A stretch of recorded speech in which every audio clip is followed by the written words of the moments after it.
Rebecca Wakefield's back, the Lincolnshire nutritionist. So Rebecca is back for round 2. She's a registered nutritionist and functional medicine practitioner.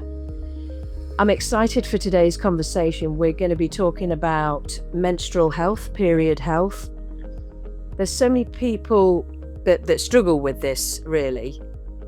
I'm so pleased that we're having this conversation. It's one of those conversations that, it's not everybody talks about for embarrassment and all the rest of it. So I think that these types of conversation are really important for women to, express what it's really like and to be able to reach out for help and advice. So for those of our listeners that missed our first podcast, let's start with your own journey. What inspired you to become a nutritionist and helping women, essentially? I know that you help men as well, but you do lots for women as well. Yeah. It all started really when my dad got poorly, just over 10 years ago now, and I had no idea that nutritional therapy even existed. Like everybody else, I went to the doctor when I was ill. But my dad had cancer, and that was obviously really serious, and there was nothing really that they could do to help him. So I started researching, and I started to find out loads of information about lots of different healthcare options, integrative health, complementary health, and that's where I came across nutritional therapy. So it's science-based, using nutrition, diet and lifestyle to support health at an individual level, but looking at the whole body and not just one part of that body to restore health and optimize health. So that's unfortunately through ill health. But as many people get into my career, really, it's recognizing that we need more than what conventional medicine can offer us.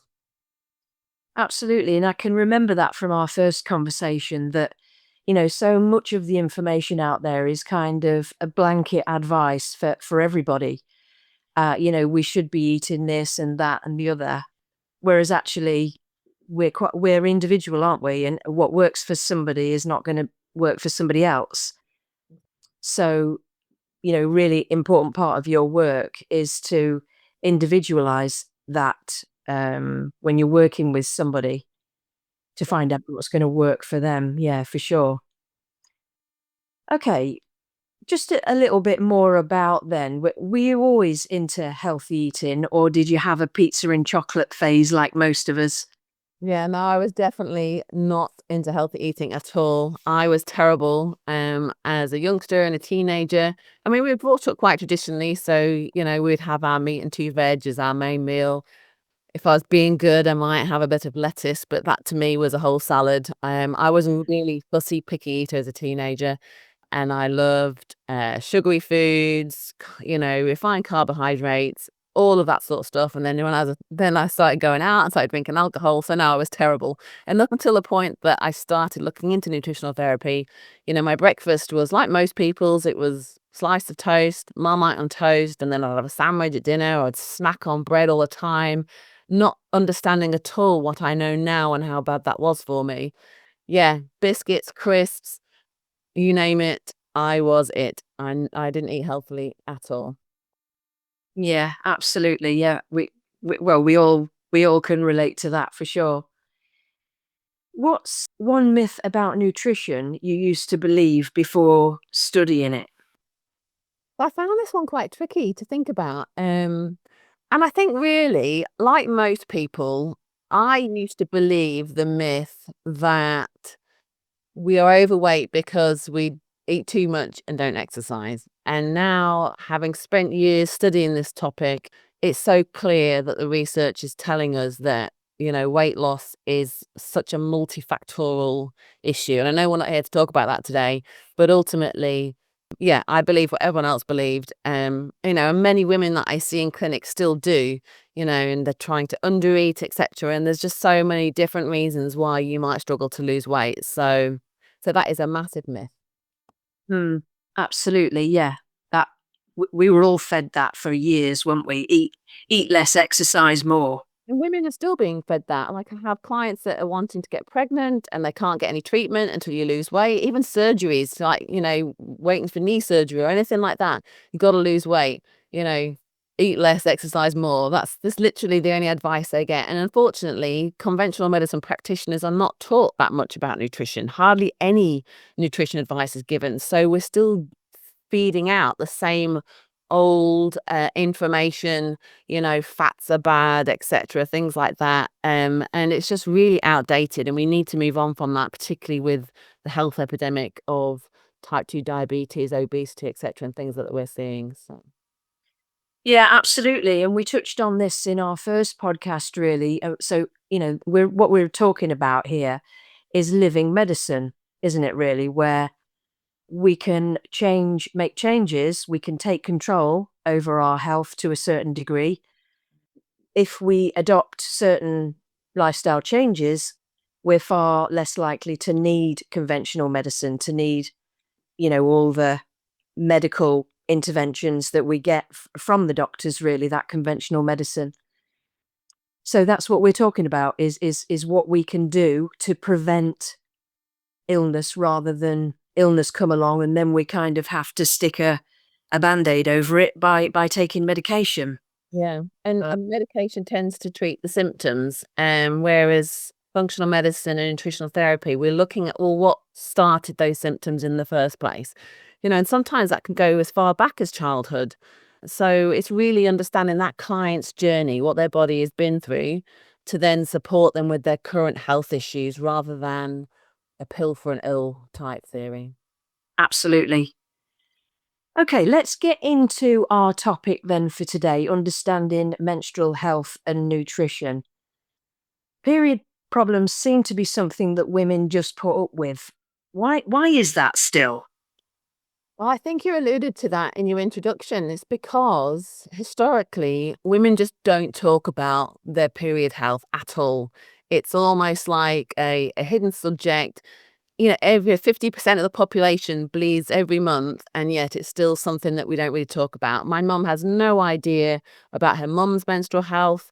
I didn't, growing up, really pay any attention to what my mum was experiencing until I started to train, and then I started to put the dots together. Oh, she was probably struggling with this because of this, etc. Women were routinely given hysterectomies quite early as like a, well, there's nothing else we can do type option, so let's take it out and solve the problem.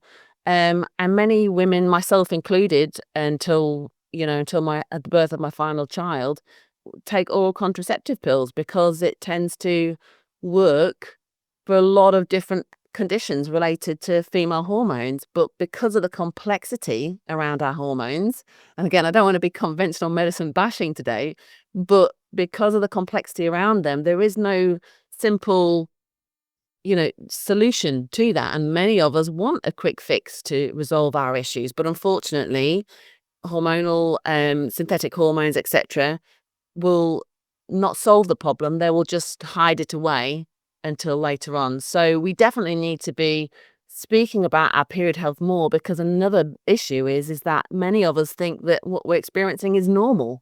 And we're even told that in the surgeries, doctor surgeries, well, this is normal, but it's not normal. It's just so common that it's perceived as normal because many of us have different health issues or menstrual issues. So yeah, so I think that's probably why women put up with it, because there isn't really any solution that they're aware of, or they think it's normal, or they're told it's normal because usually you have similar health experiences to your mother, and so like, well, that's what my experience was, it must be normal, so we just carry on. But that's my big message to many women: if it just because it's common doesn't mean it's normal, and there's lots of things that we can do to support you. Yeah, absolutely. And I think you're right that it seems to be the answer. If somebody goes to the doctors with struggling with their periods, then it's some kind of contraception that's given as an answer.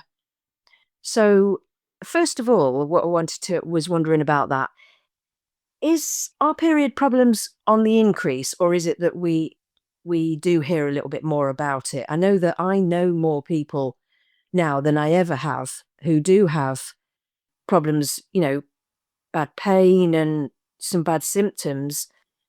Do you think it's on the increase, that periods are getting worse, or is it that we're hearing a bit more about it? Yeah, that's hard to say because obviously because we didn't talk about it in the past, we don't necessarily know if it was there before. But because we have more awareness now, it does seem like it's increasing. But also, the modern society that women are living in today has changed dramatically. So, not only with our workloads and stress loads, but also with ultra processed foods, our diets. We're looking for that quick fix because we're busy, so we're not able to make foods from scratch as much as we used to. And the toxins in our environment, plastics, etc., chemicals, cleaning products, face creams, etc., body products, they all add up as well to the problem that we're dealing with. So I think there's that shift in environment and diet and stresses, as well as now that more awareness around it, which sort of contributes to the perceived increase in those issues. That makes complete sense because I know that's a study that I was looking at a while ago. It was just saying how stress, for instance, impacts our hormones massively, Yeah. and stress is on the increase for sure. We used to live more simple lives, I think, didn't we? So that makes complete sense that that would be a direct hit on our hormones, and that's going to affect symptoms, I guess. Yeah. Okay, fair enough. What are some of the most common menstrual health or hormone imbalances women come to you with? Well, this is another tricky one to answer because they vary greatly. So, PCOS, polycystic ovarian syndrome, which is a strange name for this complex dysfunction in female hormones, that's quite common. So, women that are basically skipping their period or having long gaps between their period, that's becoming more and more common. And then the other extreme where women are experiencing really heavy blood loss, heavy bleeding, and extreme pain with their period is quite common. So from both ends of the spectrum, I'm seeing definitely lots of that in my clinic. How does or does it impact fertility? So lots of different ways. If you're not having a period, then that's going to definitely impact your your ability to conceive. If you've had long-term oral contraceptive use and not had the opportunity to address your menstrual health issues earlier, and you're older and you wanted to start a family, then that impacts in terms of the delays in getting support with restoring a healthy menstrual cycle. So yeah, so fertility is also a big one, but it's really, really important message to get across to women that you are only 50% of that puzzle. And men's sperm health is also deteriorating. The science is showing that as well. In today's generation of men, sperm count is a lot lower than it used to be 50 plus years ago. So, but women always tend to get that sort of guilt or that burden of the fertility being with them. So, it's really important that you look at both sides of the coin for this. Absolutely. Do you know? I know that we're not talking particularly about men's health today. We're talking about women, but that's interested me. Do you know why that is? Is it for the same reasons? The stresses and Diet, ultra processed foods, sedentary lifestyles, chemicals, toxicity. I mean, even things like nappies, plastic nappies, disposable nappies, they're pretty much everybody uses them now. They're like the first choice option. But obviously it's not breathable, and men's testes need to hang lower than the body to be able to have that lower temperature to support sperm health. And then there's that contact with the plastics as well. So that's likely to be one element of a much bigger puzzle, which we're seeing as well. So yeah. wow, yeah, that's interesting, isn't it? Really. Just a brief interruption here. I just want to ask, if you're enjoying the show, then let's keep the conversation going. If these podcasts are resonating with you, I'd love to hear your thoughts. Drop me a follow, leave a comment, or write a quick review. It helps keep the podcast thriving and invites even more amazing guests to join us. And if you'd like to support the show in an extra special way, you can buy me a coffee using the link in the show notes. Every little bit helps keep this journey alive. Now, back to the episode. Let's dive in. I used to sell reusable nappies, so I used to look into all the sort of information around it and things like that. Yeah, so they are out there. There's loads of options for cloth nappies, and they're so easy. They're not like the old terries of bygone years, etc. But yeah, definitely in terms of men's health, it's the same as women. There's that multi-spectrum diet and lifestyle and toxicity in our environment. Yeah, absolutely. Okay, let's talk a bit about nutrition then and how it impacts the menstrual cycle and hormones.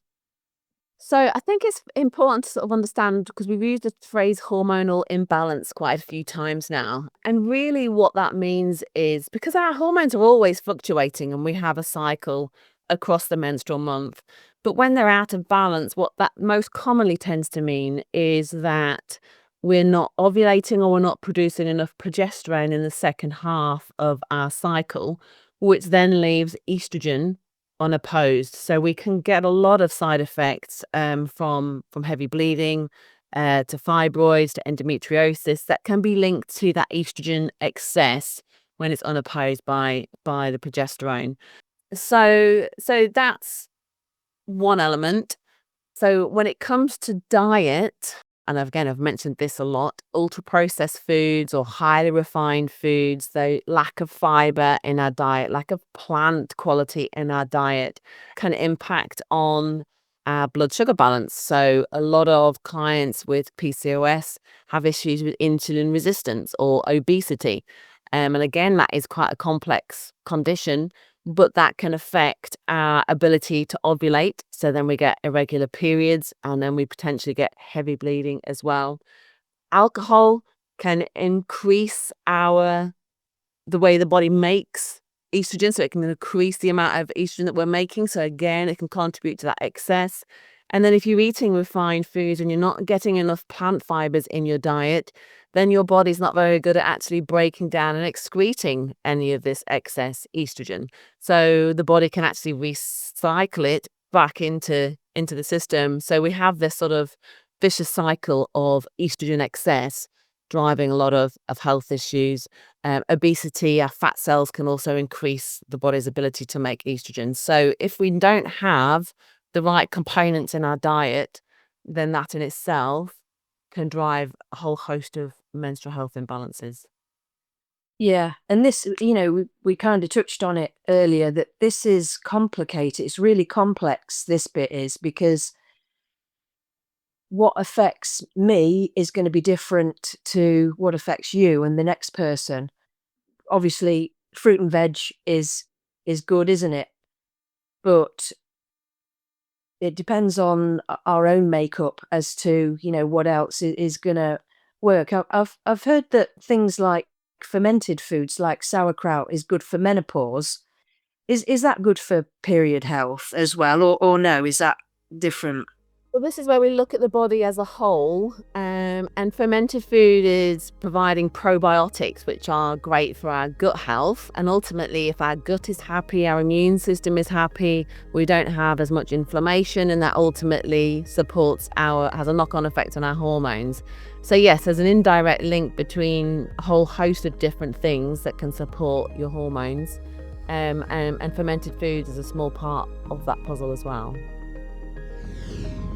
And that's the end of part 1 in our 3-part series with Rebecca Wakefield. I can't wait for next week, where we continue this great conversation.